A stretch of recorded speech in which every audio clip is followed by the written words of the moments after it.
All right, y'all. Top of the morning. Hopefully, everybody's doing well. Everybody's doing good. Look, the temperature dropped out here, man. I woke up to the 40s this morning, and some people in some parts of the country may think that's not cold, but when you live in the South, once it get in below 45, you look like how I look. I'm all wrapped up, but nevertheless, man, I don't do the cold. Let's talk about this thing with Valve and Steam, man. Valve and Steam has put out a disclaimer to their products that they're selling on their storefront now to say that you basically they're saying in a vague way that you're owning the license to these games, not necessarily owning the games.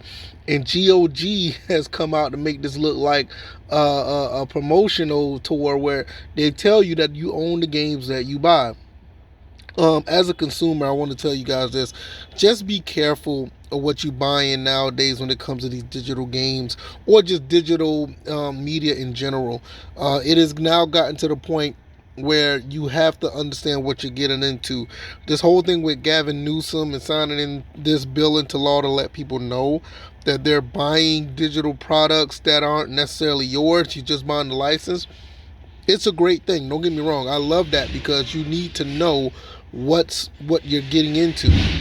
The thing is, you have to know what you're getting into. So just be vigilant and understand that whatever products that you buy, you are buying what you want, or you know what you're buying. Because in some instance, which I'm gonna be honest with you guys, I think it's rare that you're gonna have like a digital property actually taken away from you, like it was with the Crew. Not saying that it won't happen, but I don't think the situation with the Crew is gonna be a reoccurring thing that happens all the time. But that doesn't mean that you just need to be, willy nilly and be like, oh, okay, everything is sweet. I'm gonna buy this. I'm gonna leave it in my digital library, and I'm always going to be able to own this license, or you think you own the game. No, that's not the case, guys and girls. It's not the case. There are situations out there that it may happen that the game may be taken away from your library after you've paid up to 70, 80, 90, and in some cases $100 for some of these games or this digital media, and it sucks. What I think need to happen at the end of the day, I feel that these companies need to do what GOG is doing, or they really just need to lower the price on these games. That's one of the two. Those are the only two things that they can really do with this whole situation at this point. It's just they're going to have to lower the price on these games, or they're just going to let you know up front exactly what you're doing, because what Valve is doing is kind of vague. It's not necessarily telling you exactly what's going on, or they just need to go the GOG route. But until that happens, everybody who's buying games off Steam, or I'm pretty sure Epic Games is going to do it next, and all these other clients, they're going to start falling in line and do it, and tell you what you're getting into. Now, this does not this is not just for PC gaming. You gotta understand, a lot of people buy digital products off these consoles as well. Xbox, Nintendo, Sony. A lot of people like to buy these digital games because it's convenient, but you're not buying the games, just like I said. And we kind of knew this for a while. I know I did. Especially when what it was back in 2011 when oh man, I think it was it the hack, the PSN network hack. I guess that's when I learned for sure that we didn't own none of these games, or there was an issue where they did have to do an update and say that you're not the owner of games. They had to change the wording in their terms of service. That's when you learn about this type of thing. So I've known it for over 10 years now, but I never really thought about making a big deal about it on the channel or talk about it. But the thing is, like, I kind of just got away from digital games for the most part. There's a few that I buy and I know what I'm getting into, but some people get in a situation where they don't know. They really don't. when you got into the the seventh generation, and that's probably the best situation or the best scenario you had when it came to digital games.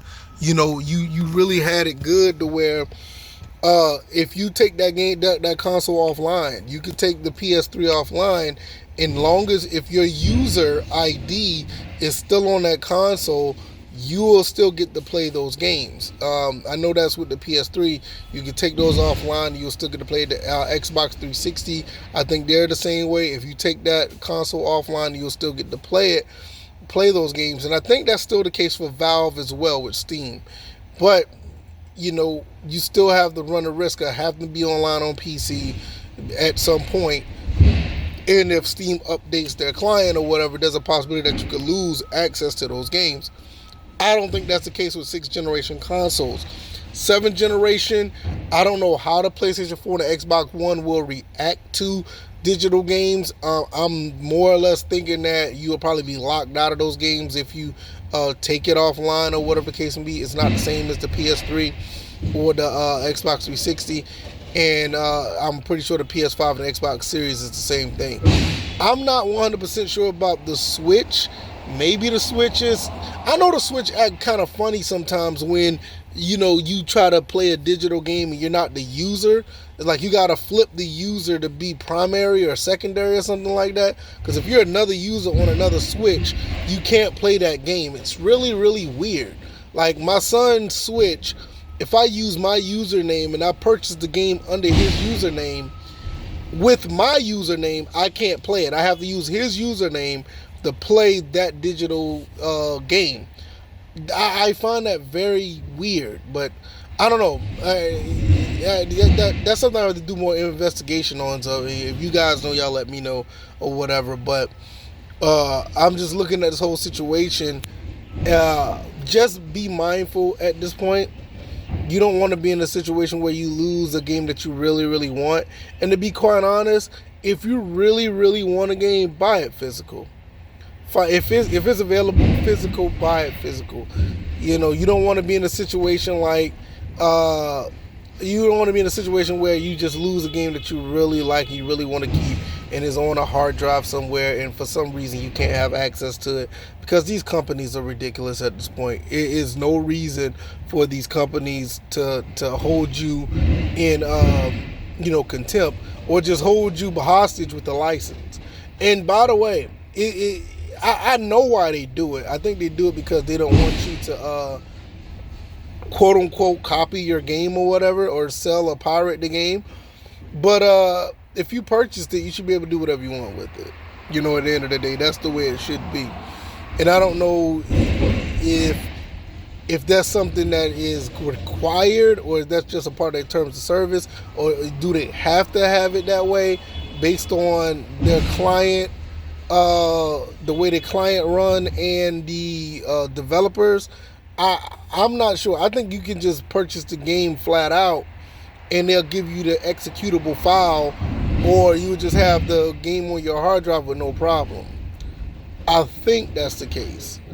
But I don't know. It's a lot to go into it, man. I don't know. Even with the PlayStation 3 and Xbox 360, I know definitely with the PlayStation 3, there's an avenue over there where you have to restore the license on certain games, even though they're downloaded to your hard drive on your PS3, and you have to click the tab and go in there and restore the license of all your games, and then they'll work at some point.